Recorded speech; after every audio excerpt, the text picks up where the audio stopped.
And welcome to this video presentation. My name is Cody Hammer, and this presentation is going to be about securing network traffic using ipsec or IP security.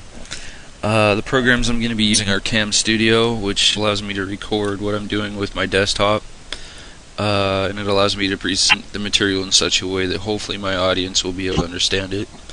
The second program I'm going to be using is Windows Server 2000, or VMware rather, sorry about that. And what this is a virtual machine that allows me to install an operating system or systems on a virtual environment rather than installing them on my physical hard drive. Also, this isn't going to be in reference to the MCSE guide to managing a Microsoft Windows Server 2003 network enhanced book. And then the activities we're doing are creating an ipsec policy and what was the other one?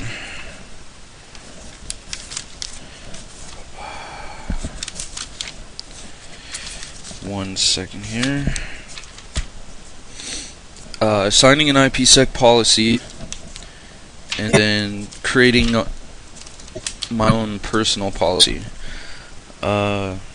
And really quick, I'm a firm believer on really understanding what it is you're trying to figure out. Like, always have an overview and understand the problem before you go in and try to solve issues or solve problems. And really quick overview is IP security is pretty much a standards track protocol. It's supported by the Internet Engineering Task Force, or IETF, which is designed to secure IP-based communications.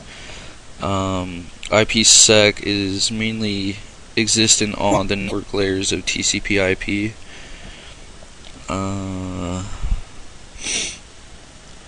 And one of the reasons why IPsec is so used is because IP version 4 does not have built-in security mechanisms, and it's really prone and vulnerable to things like packet sniffing, data replay, data modification, and address spoofing.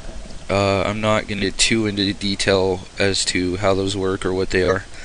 I'm sure you can find those on Google and find out how they work.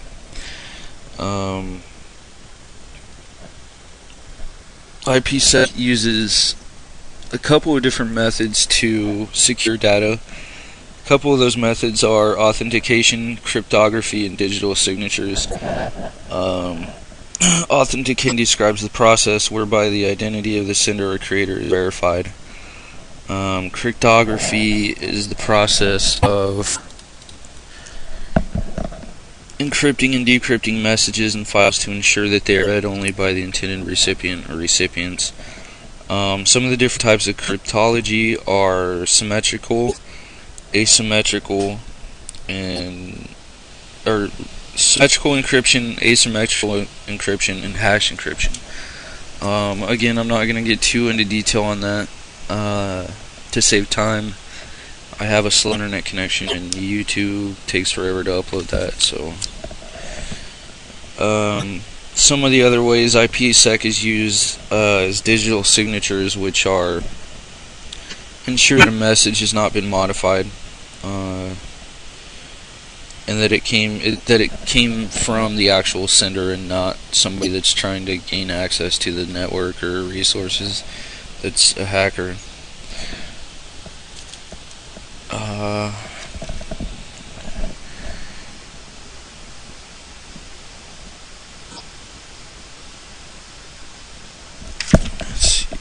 And then, sorry for the long delay again, I apologize, I have a lot of notes here.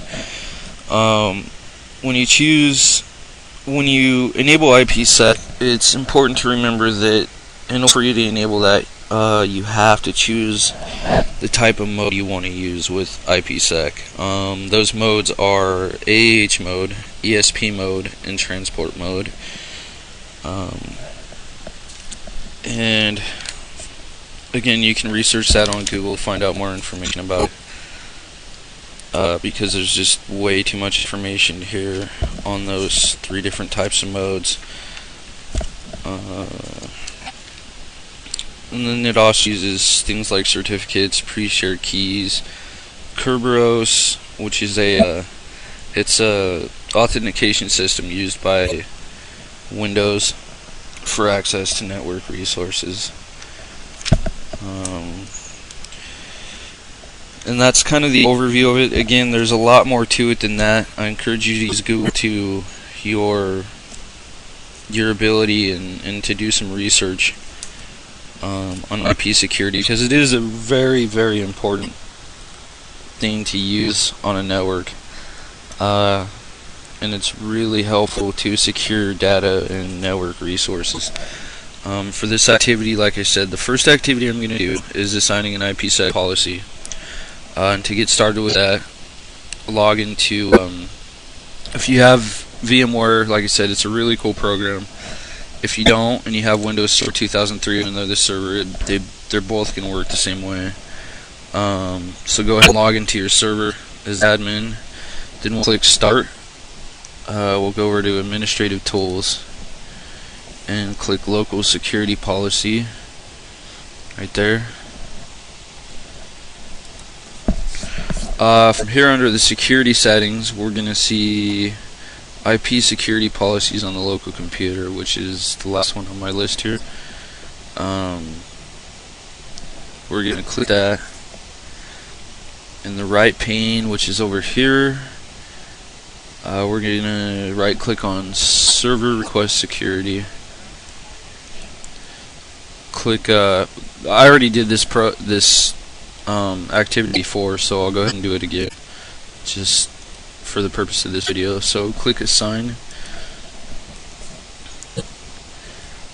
and now when you click Assign, it should say Policy Assigned Yes right here, and then we can go ahead and close this.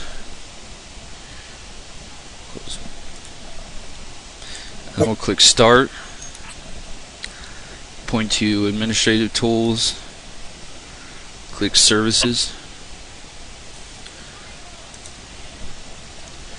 Scroll down through the list of services, which is, here's the list right here. There's quite a few services right there. The one we want is going to be ipsec services.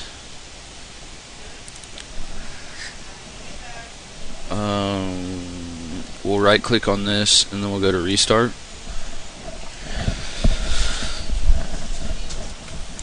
And from there we can close this, and then we can click Start, click Run, type in MMC for Microsoft Management Console, hit Enter. We'll click File, add Remove Snap-in,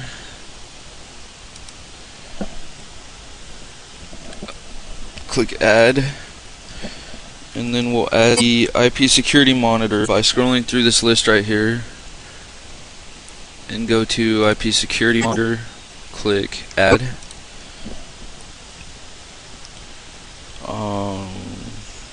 click Close, click OK,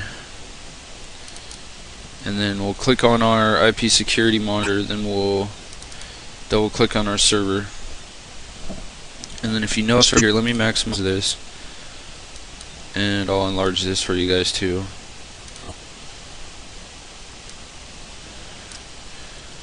If you left click on Active Policy, it shows you pretty much a list of the policies that are there. Information displayed in the details pane regarding your assigned policy. Yeah, this is all the information that's goes along with the policy that we just installed. And then for the second activity for this part of the video, it's important to know that we can create our own custom policies. Usually the default policies are more than enough to get you by, but every once in a while you're gonna have to create your own policy. And to do this, I'll close out it, and I'm not going to save the settings there, but To create your own custom ipsec policy, you click Start, then point to Administrative Tools, click Local Security Policy,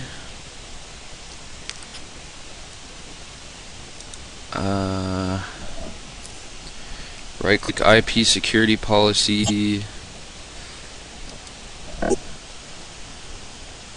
click Create IP Security Policy, click Next. In the name box we can name this ICP Traffic Policy.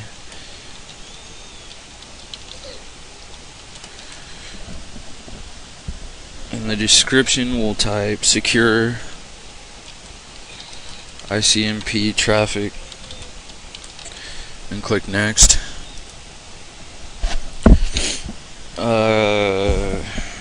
Make sure this box is selected, click Next, and then select Use this string to protect the key exchange. We type in my pre-shared key here, click Next, and we'll deselect Edit Properties for now, click Finish. Note that the ICMP Traffic Policy now appears in the right pane, so right here. And then again, if you want to assign that, you can right click on it and click Assign. Close the local security windows. And that pretty much concludes my video. I hope this was informative. This is actually one of the things that I've done, spent a lot of time on and a lot of research. I mean, there's still some general areas that are a bit hazy for me, but again, using Google and utilizing Google, it's a great resource to find out information if you still have questions about that, or you can send me an email with any questions you might have concerning this video. Thank you for watching.